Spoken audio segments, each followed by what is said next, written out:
Mga katambay, mga kababayan, si Katambay Manong po, nagbabalik po muli para po magkomento po sa inyo dito po sa Tambayan Makabayan. Magandang umaga po muna, tanghali, hapon, gabi, madaling araw po sa ating lahat. Sana po nasa maayos po tayong kalagayan. Ito po, komentuhan po natin mga tambay, ito pong pagpasok na. Okay na po. Nasa 20 Congress na po tayo mga tambay. Nakatapos na po ang SONA. Mga kabayan, ito po, nagpahayag na po agad ang Senate President dahil hindi naman po napalitan ang Senate President at agad nilang pinag-usapan at syempre ang mainstream media ay agad gustong malaman kung ano na ang katayuan ng impeachment ng Vice President. Sumagot po ang Senate President na si Escudero, si Chis Escudero. Bilang abogado ay sinasabi niya na dapat sundin ang Korte Suprema kung ang tatanungin ay siya dahil siya isang abogado, mga kabayan. Pero, komentuhan din po natin yung isang dating abogado na nadisbar, mga tambay. Komentuhan din po natin na galit po sa Korte Suprema, mga tambay, yung abogado na nadisbar. Unahin po muna natin si Senate President about po sa impeachment, mga kabayan, ni Vice President Sara Duterte. Pakinggan po natin ang balita. Sir, ano ang susunod na magiging hakbang ng mga senador kaugnay ng desisyon ng Korte Suprema sa impeachment? Plano ni Senator or Senate President Francis Chis Escudero na magsagawa ng caucus o pagpupulong ang lahat ng mga miyembro ng Senado. Ito ay upang pag-usapan nga ang inilabas na desisyon ng Korte Suprema kaugnay sa impeachment case ni Vice President Sara Duterte na unconstitutional o labag sa saligang batas ang naturang sinampang kaso ng Kamara. Null and void ab initio o walang bisa mula sa simula ang impeachment complaint sa Vice Presidente. Ito ang binigyan diin ni Senador Escudero kaugnay ng pasya ng kataas-taasang hukuman. Bukod dito, hindi rin anya nagkaroon mulat-mula ng jurisdiksyon ng Senado doon sa impeachment complaints dahil sa paglabag sa Bill of Rights, partikular na sa due process of law. Dagdag pa ng tagapangulo ng Senado, immediately executory din ang desisyong ito. Ngunit dahil binubuo ang Senado ng 24 na miyembro, sinabi ni Senador Escudero na bagaman may personal siyang opinyon, ay pagpapasahan ng mga senador ang Supreme Court decision. Ngunit ayon kay Escudero, wala siyang nakikitang dahilan para hindi sundin ang kataas-taasang hukuman. Hindi porkit tagapangulo ako ng Senado, kamay ko lamang ang nagdadala ng tiyempo at magdidikta ng direksyon ng Senado. We are a collective body and we will be deciding upon these matters collectively also after deliberation and via a vote. Personally, ang posisyon ko ay bilang abogado ay ito. Nagdesisyon ng Korte Suprema, sang-ayon ka man doon o hindi, dapat ito'y sundin. Kung hindi, magkakaroon tayo ng constitutional crisis at baka tingnan tayo ng mga karatig bansa natin at ibang tao na isang banana republic kung saan sinusunod lamang natin yung mga gusto natin.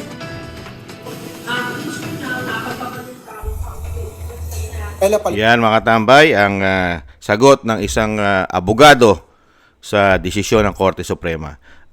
Tingnan naman po natin yung sagot ng dating abogado, mga tambay. Tungkol naman po sa Korte Suprema. Maganda po natin pakinggan yung abogado na hindi nadidisbar at yung abogado na nadisbar, mga tambay. Ito po, pakinggan po natin. Setup ko lang po, mga tambay.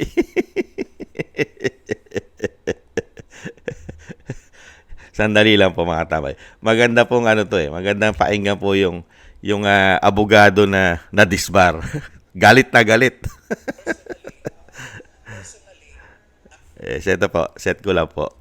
Nakita ko na eh. Ito mga tambay, yung kanyang personally. Personally, ang tingin ko dyan ay namumulitika ang Supreme Court. Kasi yung opening statement pa lang ng decision ay sinasabi nila na impeachment should not be a process for to even out political scores. Wala namang political scores na tinitingnan dyan eh. paano nila lalampas sa isip nila yung meron certification ang AFP na yung 15 million na sinasabi ng OVP na binigay nila sa Armed Forces of the Philippines doon sa isang youth seminar nila, sabi ng AFP, wala kami nare-receive. So doon pa lang halata mo na ninakaw yung pera tapos sasabihin mo, political score. And paano na yung mga Mayor Grace Piatos na isinertify ng PSA that there are about 900 individuals in the list who are not existing. Wala mga birth records. Paano naman mangyayari yun? Even sa Chel Jokno, nagre-reklamo, bakit yung pangalan niya nandun? O, political score pa rin yun. Halata kasi na itong Supreme Court is just siding with Sara. Ako nga, dinisbar ako for a much lesser offense. Samantalang si Sara, katakot-takot na pagmumura, katakot-takot na pagbabanta, ng pagpatay ang ginawa niya, hindi siya dinidisbar. So, ang Supreme Court talaga, tuta ng Duterte. Galit na galit po ang Dadisbar, mga tambay. Nakita niyo po, tuta raw po ng Duterte ang Supreme Court. Kaya po malakas ang loob din naman ito na banata ng Supreme Court. Hindi na po madidisbar. Disbar na po . Naghahanap po ng korupsyon si Larry Gadon, mga tambay. Pero ayaw niya pong tingnan yung korupsyon nung amo niya, mga tambay. At isa pa, ang tanong po natin, kailan kaya amin si Larry Gadon, mga tambay? Kasi meron na po umamin na isang sekretary po . Di ba? Meron na po umamin dyan sa Malacanang, isang deputy social secretary, mga tambay. Di ba umamin na sila po ay nagpupulburon ng kanyang asawa. At ikinasawi pa nga ng buhay ng kanyang asawa dahil na overdose po yata sa pulburon. Kailan naman kaya amin si Larry Gadon na siya ay nagpupulburon din?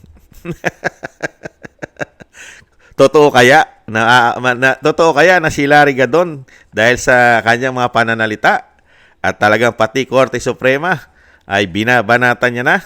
Ang tanong ni Kamanong, nagpupulburon din po ba kayo? Kamukha ng amo nyo? Umano? Larry Gadon. Yan po, mga tambay. Nakita po natin at napakinggan ang sagot ng dalawang abogado. Isang abogado na hindi nadidisbar at isang abogado na nadisbar, mga tambay. Galit na galit po. Tama po ang sinasabi po ni Senate President Escudero dahil siya po isang abogado. Wala po siya nakikita na hindi nila sundin ang Korte Suprema. Dahil unang-una, lahat po ng ginawa po ng Kongreso, ng House of Representatives ay labag na po sa proseso ng impeachment. Hindi po ba? Labag na po sa konstitusyon ang ginawa, mga kababayan. Kaya po, ayon po dito kay Senate President ay kung siya, dahil nga naman ang Senado ay binubuo ng 24 na senador. Pero kung siya ang tatanungin bilang abogado, sumusunod sa batas at syempre ayaw niyang mapahiya o malagay sa kahihiyan ng ating bansa. Di ba? Nakakahiya. Pagka sinunod mo yung sarili mong interes, yung kokote mo. Di ba? Ano sasabihin? Kahiya-hiya na nga tayo sa ibang bansa. Sa buong mundo ay kalat na at kahiya-hiya na ang ating bansa. Bakit po? Unang-una, balitang-balita sa buong mundo na meron tayong kauna-unahang presidente sa kasaysayan ng ating bansa na may issue ng pulburon, may issue ng coke. Hindi lang po ang Pangulo, pati ang First Lady. Hindi po ba? Nagkaroon pa ng issue, pulburon pa rin umano sa ibang bansa naganap at mayroon pang ikinasawi ng buhay. Hanggang ngayon ay iniimbestigahan pa rin. Hindi pa tapos ang proseso ng investigasyon. Pero may findings na sila kung ano ay kinamatay nung tao. Di po ba? Ito po, mga tambay. Kahiya-hiya na nga yun . Di ba? Ano pa? Kahiya-hiya rin ang ginawa ng ating bansa, lalo-lalo na sa pangunguna ng may issue ng pulburon na Pangulo. Ano? yung magpamigay ka, magpatapong ka ng isang dating presidente na nakatulong pa sa iyo at sa iyong pamilya. Di ba? Na hindi nakakuha ng due process sa ating bansa. Ipinatapon mo, kidnapping ang lumalabas sa findings ng Senado. Hindi po ba kahiya-hiya yan? Ngayon, dadagdagan mo na naman ng isa na namang kahiyan. Bakit? Dahil manhid na ang katawan ng nanunungkulan sa atin ngayon, lalong-lalo sa pangunguna umano ng Commander-in-Chief, na wala na sinusunod na batas at wala na kahihiyan, lalong-lalo sa mga Pilipino at sa buong mundo, ay hindi na rin siya nahihiya. Pakapala na lang ng mukha. Ganun po ba, mga kababayan? Kaya dapat dire-diretso ang impeachment kahit paglabag sa batas o sa proseso ng impeachment ay okay lang sa kanila. Basta masunod lang ang kagustuhan nila. Ganun po ba? Wala na tayong susunding batas. Pati ang kataas-taasan, kahuli-hulihan, ito na ang dapat mong sundin. Pero dito sa magagaling na mga tao na ito, lalo-lalo na itong nadisbar na sigadon na hindi natin malaman kung ito'y gumagamit din ng pulburon katulad ng kanyang amo umano. Hindi po ba? Sa bagay, wala naman tayong makukuha dyan, lalo-lalo na yung sinasabi nga po ng mga kababayan natin. Ano makukuha natin sagot? Lalo-lalo na kung tatanungin mo yung mga hindi abogado. Di po ba? At may sariling interes. Sila, lalo-lalo na sa darating na 2028. Ano ang makukuha mo dyan? Lalo-lalo na kung ito umano ay nanalo lang dahil meron silang agreement nung nagpanalo sa kanila umano. Di po ba? Alam naman po natin marami po dyan na hindi senador. Marami po dyan na hindi abogado na senador. Marami po. Di po ba? Nandiyan sila Hontiveros, sila Bam Aquino. Di ba? Si Soto, si Lapid, di ba? Si Lacson, di ba? Tapos si Gatchalian, tapos yung isang Villanueva. Di po ba? Marami pa po. Marami diyan. Sila Senator Bato, si Robin, di ba? Si Bongo, di po ba? At marami pa na hindi po mga abogado diyan. Pero pagka mga abogado po ang tatanungin mo, sigurado na po sila. Sila po'y susunod sa batas, mga kababayan. Bakit po sila gigil na talagang katulad po na isang nadisbar na abogado? Bakit po sila gigil na talaga ituloy na nila dito sa 20 Congress, mga kababayan? Bakit kaya? Dahil maiksi na ang panahon? Kailangan na nila natanggalin?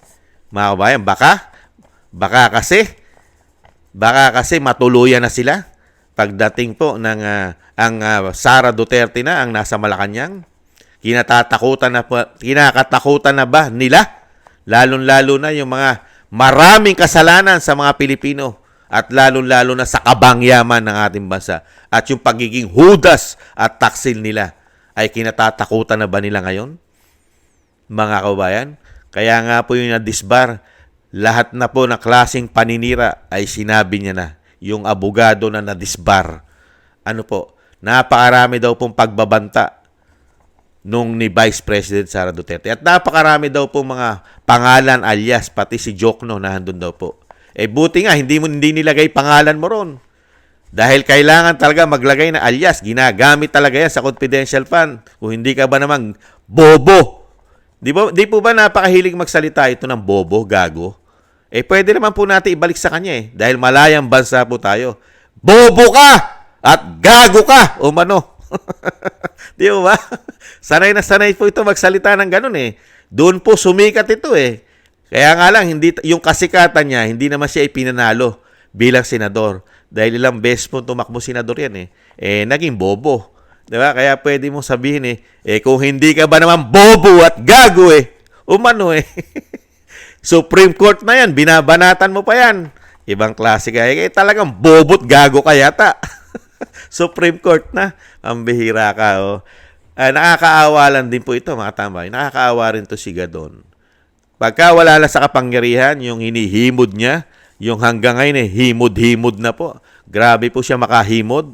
dahil siya ay nabigyan ng posisyon. Pag nawala na po yan, mga tambay, sa posisyon yung kanyang amo na sinasabing huda sa taksil ng bayan umano, paano na si Gadon, mga tambay? Paano na? Hindi na siya abogado, na-disbar na siya. Sa bagay, mag-iipon siya na mag-iipon, mga kababayan. Pero yung sinasabi nga rin po, yung kanyang posisyon ay basura. Di ba ano sabi ni Atty. Topacio? Yung posisyon ni Larry Gadon bilang secretary ng housing, doon yata nahana yan Parang advisor yata yan secretary advisor yata ng housing yan mga kababayan. Walang kakwenta-kwenta, mga tambay. Walang kakwenta-kwenta yung posisyon niya. At isa pa, pinasusweldo mo na napakalaki itong si Gadon na walang kakwenta-kwenta. Ayon kay Topacio, mga tambay. Ano naman ang hanapin mong kwenta kay Gadon? Meron ba? Di po ba, mga kababayan? Kaya dito po, mga tambay, napakinggan na po natin ang isang abogado at ang isang abogado na nadisbar. Yung sinasabi po ni Chis Escudero ay yun din po ang sinasabi ng Vice President. Yung isinampang impeachment ay basura na. Basura na nung inumpisahan, tinuloy-tuloy pa, ginastusan pa ng Pilipino dahil lahat naman po ng ginagawa po dyan sa Kongreso ay gastos ng Pilipino. Pera po ng taxpayer yan. Hindi po pera ng mga congressman yan at representative. At lalong-lalong hindi pera ng tambaluslos yan na tinatawag ng Vice President. Hindi niya pera ang inuubos yan. Lalong-lalo sa dami ng hearing at tapos ang dami pa nilang investigasyon kuno. Ang dami pa nilang binuo na Quadcom at Wadcom at kung ano na anong Quadcom. Di ba? At kung ano-anong com ang binuo nila riyan, gastos ng Pilipino yan, mga tambay. At yan naman po hindi titigil. Dahil pagpasok po ng natapos na po kasi meron po kasi 1 year bar ang impeachment. Tatapusin lang po nila itong 2025, mga kabayan. Dire-diretso po yan. Bakit? Kaya nga hindi sila umalis sa posisyon mga tambay. Di po ba? Dahil nagkakasabuatan yan umano, lalo-lalo sa pagpapabagsak sa mga Duterte. Kaya yung sinasabi rin ng Pangulong Marcos na yung 3 taon niyang natitira ay bibigyan na tayo ng napakagandang panunungkulan niya. Katarantaduhan yun umano. Kung gusto mong pagandahin ang bansa, unang-una mong tatanggalin yung mga perwisyo. Perwisyo! Pero hindi mo naman tinatanggal yung mga perwisyo saka yung mga magnanakaw umano. Di po ba? At kasi may hidden agenda umano sila. Kaya hindi natatanggal sa posisyon dahil saan po ba magmumula ang pagpapabagsak ng iyong kalaban politikal, lalo-lalo kung ito ay may posisyon sa gobyerno katulad ng Vice President. Saan po magmumula ang pagpapabagsak? Hindi po ba sa Kongreso, sa House of Representatives? Di po ba? Kaya nga, nananatili pa rin, hindi natatanggal sa dami ng issue na anomalyang korupsyon, pero nahandyan pa rin. Di po ba? Ginagago na lang tayo ng pamahalaan natin pagdating sa sinasabing impeachment ni Vice President Sara Duterte. Babalik po yan dahil hindi naman po nawala. Nahandyan pa rin yung agresibong mag-impeach sa Vice President. Nahandyan pa rin. May kapangyarihan pa rin sa Kongreso. Kaya po mga kababayan, hindi na po tayo